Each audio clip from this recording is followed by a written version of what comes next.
사랑하는 성도님들, 한 분 한 분 진심으로 사랑하고 축복합니다.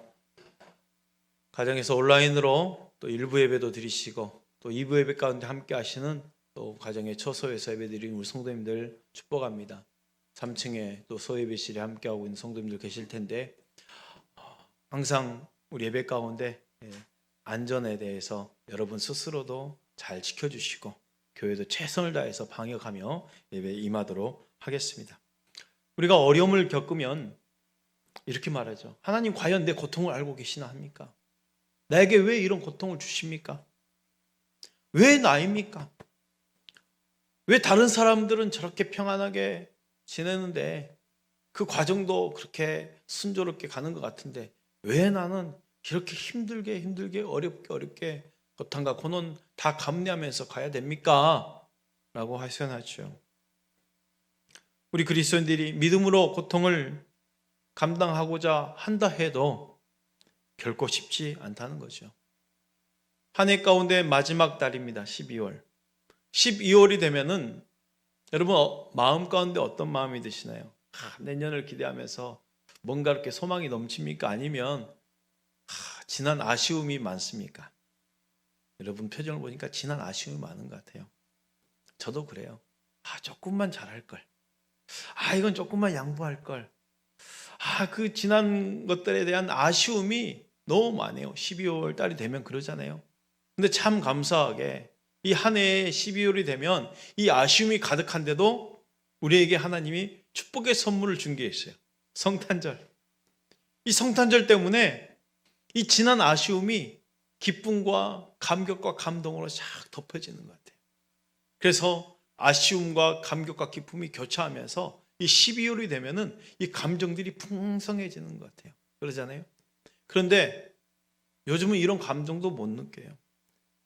외적 환경이 너무 거세고 힘들다 보니 이런 풍부한 감정을 느낄 여유가 없는 것 같아요. 이 환경적 고통이 너무 큽니다.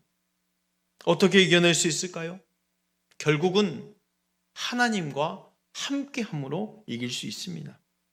그런데요, 내가 하나님을 안다 했을 때 단지 지식으로 머리로만 아는 생각에 머무른다면 그것은 하나님을 아는 것이 아닙니다. 믿음의 삶이라는 것은요, 보이지 않는 것을 볼 수 있어야 되고 내 마음으로 느끼고 내 삶으로 동행하고 하나님을 직접 보고 듣고 느끼면서 만지만대면서 살아가는 게 신앙의 삶이라는 거예요. 그런 신앙의 삶이 되어져야 돼요. 오늘 본문에 욥이라는 사람이 하나님께 특별한 고백을 합니다. 눈으로 주를 보게 되었다는 거예요. 우리 본문 말씀 5절 말씀 한번 볼까요? 내가 주께 대하여 귀로 듣기만 하였사오나 이제는 눈으로 주를 배옵나이다. 이제는 눈으로 주를 배옵나이다. 구약시대에 하나님을 눈으로 볼 수 있었을까요? 볼 수가 없습니다. 구약을 살고 있는 욥이 하나님을 눈으로 봤다는 거예요. 왜 하나님을 볼 수 없습니까? 하나님을 보는 순간 죽는 거거든요. 죄를 끌어안고 있는 이 죄 많은 인간의 모습을 가지고 하나님 영광 앞에 설 수 있는 자가 없는 거예요. 하나님과 그렇게 가까이 동행하며 살았던 광야 생활 가운데 출애굽한 이스라엘 백성들을 보더라도 저들이 광야 시내 산에 머물렀습니다. 거기에 율법이 선포되네요. 모세를 통해서 십계명이 주어졌습니다. 그런데 문제는 사람들이 하나님께 가까이 가지 못하는 거예요. 산 위에서 들려온 하나님의 음성도 그렇습니다. 내게 가까이 오지 말라.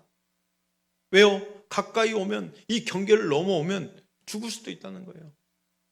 하나님이 이 시내의 산을 지성소로 삼으시고 경계를 지으신 거예요. 감히 넘어올 수 없도록.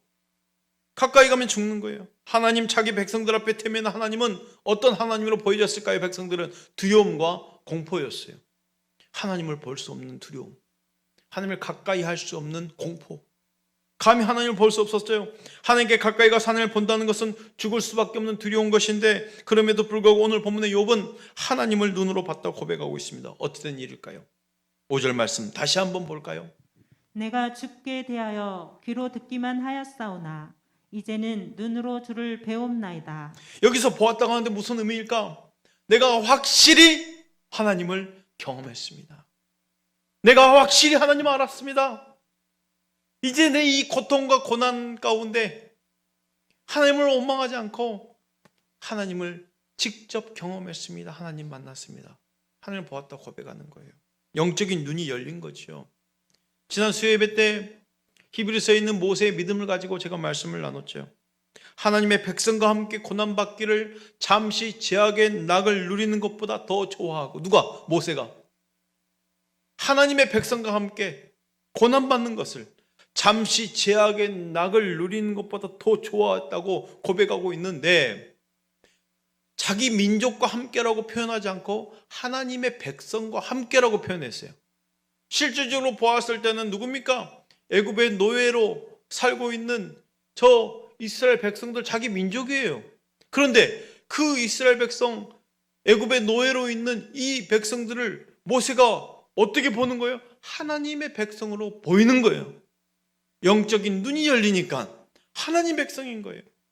그게 열리니까 고난을 받아도 저들과 함께 받아도 된다는 것이죠. 그렇잖아요.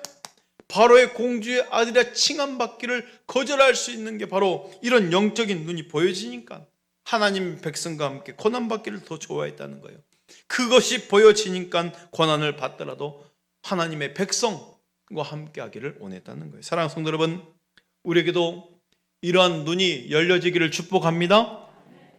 단지 머리로만, 지식으로만 아는 하나님이 아니라 내 모든 삶 가운데 하나님을 경험하며 체험할 수 있는 확신이 있는 신앙의 삶이 되기를 축복합니다.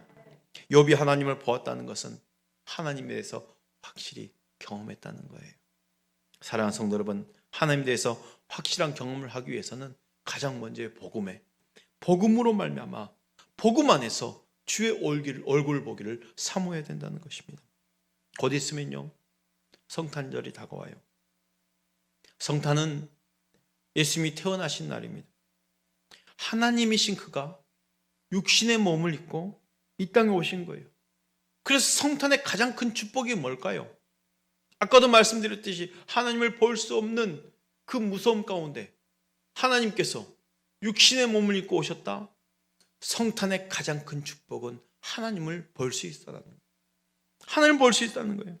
하나님 볼 수 있는 게 왜 큰 은혜일까요? 출애굽 이스라엘 백성들 하나님 앞에 설 수 없는 그 두려움이 가득했잖아요. 그러나 하나님이 그가 육신의 몸을 입고 나실 때 천사들의 처음 선포가 무엇입니까? 누가복음 2장 10절부터 11절 말씀입니다. 천사가 이르되 무서워하지 말라. 보라, 내가 온 백성에게 미칠 큰 기쁨의 좋은 소식을 너희에게 전하노라. 오늘 다윗의 동네에 너희를 위하여 구주가 나셨으니 곧 그리스도 주시니라. 무서워하지 말라. 무서워하지 말라. 무서워하지 말라는 거예요. 천사가 구주 예수 그리스도 탄생할 때 가장 첫 마디가 무서워하지 말라 그렇습니다. 성탄의 축복이 두려움 없이 하나님을 만날 수 있다라는 것입니다.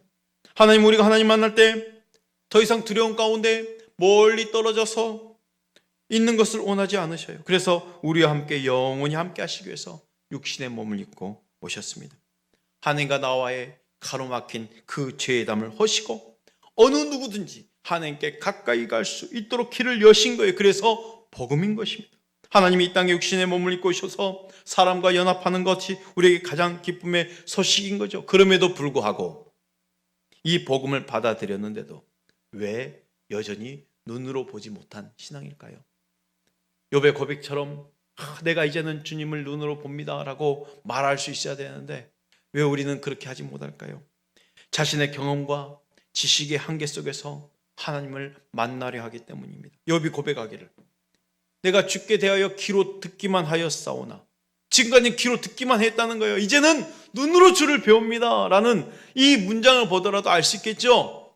지금까지는 귀로 듣는 신앙의 수준이었다는 거예요. 머리로만 알고 있는 신앙, 알고만 있는 지식으로 신앙. 그러니 고통을 당해도 하나님 왜 나에게 이런 고통을 주십니까? 였어요. 이해하지 못하는 거예요. 자신의 의로움을 주장하면서 나 같은 사람은 고통을 당해서는 안 되지 않습니까? 라는 이런 의로움을 주장하는 거예요. 이렇게 주장하면 하나님을 어떻게 만드는 겁니까? 하나님을 불공평하는 사람으로, 불공평하는 분으로 만들어 버린다는 것이요. 의로운 나에게 이러면 안 된다는 거예요. 하나님은 그런 욥에게 이렇게 말씀하시네요. 욥기 40장 8절 말씀입니다. 내가 내 공의를 부인하려느냐? 내 의를 세우려고 나를 악하다 하겠느냐? 너의 의를 드러내려고 오히려 나를 악하다 하느냐? 그렇게 되묻는 거죠. 이 세상에 살고 있는 모든 자에게 향한 하나님의 음성입니다. 우리 중 누구든지 나의 의로움을 드러내면서 하나님 도대체 나에게 왜 그러십니까? 라고 항변할 수 없다는 것입니다. 조 바이든 미국 대통령의 책상 위에는요, 수십 년간 간직해온 조그만 액자 하나가 놓여 있어요. 그 액자에 담긴 2컷짜리 만화가 있습니다. 그는 평소 이 만화가 필요할 때마다 나를 겸손하게 만든다라고 말해왔어요. 이 만화는 미국의 유명한 작가 딕 브라운의 공포의 헤이가르입니다. 헤이가르라는 이 바이킹 주인공이 거칠지만 가정적인 이 바이킹이거든요. 그는 자신의 탐패가 폭풍구 속에서 벼락을 맞아서 자초되자 신을 원망하면서 하늘을 향해서 이렇게 외치는 거예요. Why me? 왜 나입니까? 라고 외쳐요. 그때 하늘에서 들리는 음성이 뭡니까? Why not? 왜 넌 아니지? 왜 안 된단 말이냐 하는 거예요. 왜 안 된단 말이냐? 액자에 담긴 이 2컷짜리 만화가 바이든을 겸손하게 만드는 이유가 있었어요. 뭐냐? 바이든은 아픔이 있었거든요. 29세 때 1972년 최연소 상원 의원이 됩니다. 상원 의원이 되자마자 채 2달도 안 될 때 크리스마스입니다. 교통사고로 부인과 딸을 잃은 거예요. 크리스마스 트리를 사러 갔다가 그것도 교통사고를 당해서 아내와 어린 딸, 1살 딸입니다. 사망하고 아들은 중상을 입었습니다. 큰 슬픔과 비탄에 빠진 그에게 그의 아버지가 아무리 내게 절망적인 상황이 닥쳐온다 해도 이런 일은 있을 수가 없다라고 하는 생각은 버리고 지금의 상황을 힘들더라도 받아들일 수 있도록 이 만화 2컷을 액자에 넣어서 아들 바이든에게 전해 주었다고 해요. 그는 이 그림을 볼 때마다 자신을 겸손하게 만들었다고 합니다. 어느덧 회복한 그가 지금의 아내를 만나 46대 미국 대통령이 되어 있습니다.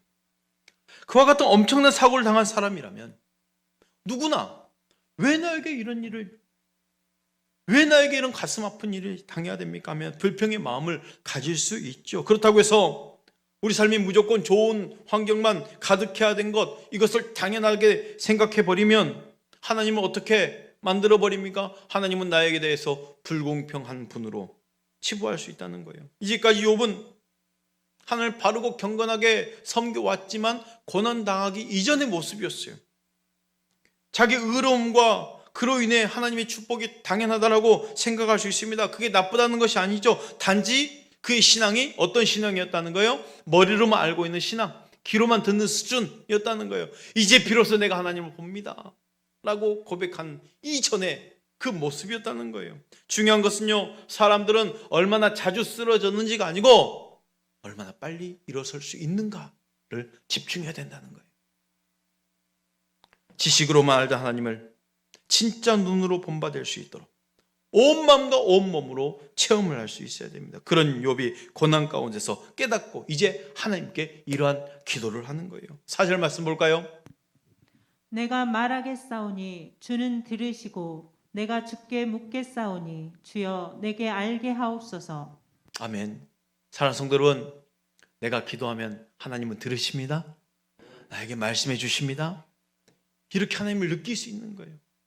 내가 말하면 하나님 들으시고 응답해 주시고 알려주시고 내 음성을 듣고 나를 만나주시는 분임을 여러분 믿으시길 바랍니다. 내 세상이 이렇게 체험만 할 수 있다면, 체험으로 깨달아지는 믿음만 있다면 내가 하나님을 눈으로 배웠습니다라고 고백할 수 있지 않겠습니까? 그러면 결코 흔들지 않을 거예요. 축복합니다. 듣고 보고 만진 바 된 확신 가운데 있는 체험 있는 신앙이 되시길 축복합니다. 눈으로 보는 신앙, 눈으로 볼 수 있는 주의 은혜를 누리시길 바랍니다. 그렇다면 우리는 어떻게 눈으로 주의 은혜를 볼 수 있을까요? 확실한 증거가 되는 것이 곧 기록된 말씀이에요. 그래서 요한은 요한일서 1장 1절에 이렇게 기록했어요. 요한일서 1장 1절 말씀입니다.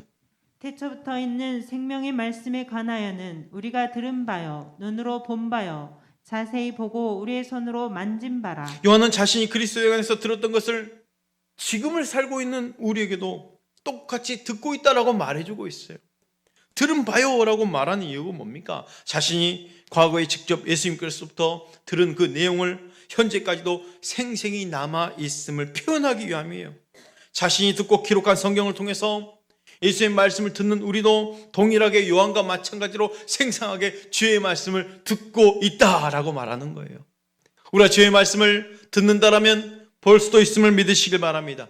해답은 마찬가지로 기록된 말씀입니다. 생명의 말씀입니다. 그리스도에 대해서 들을 뿐만 아니라 우리는 볼 수 있는 거예요. 왜요? 요한은 본바요 말하고 있네요. 이는 요한이 생명의 그리스도를 직접 본 것처럼 2000년이 지난 지금도 우리는 성경을 통해서 예수 그리스도를 직접 보고 있음을 표현한 거예요.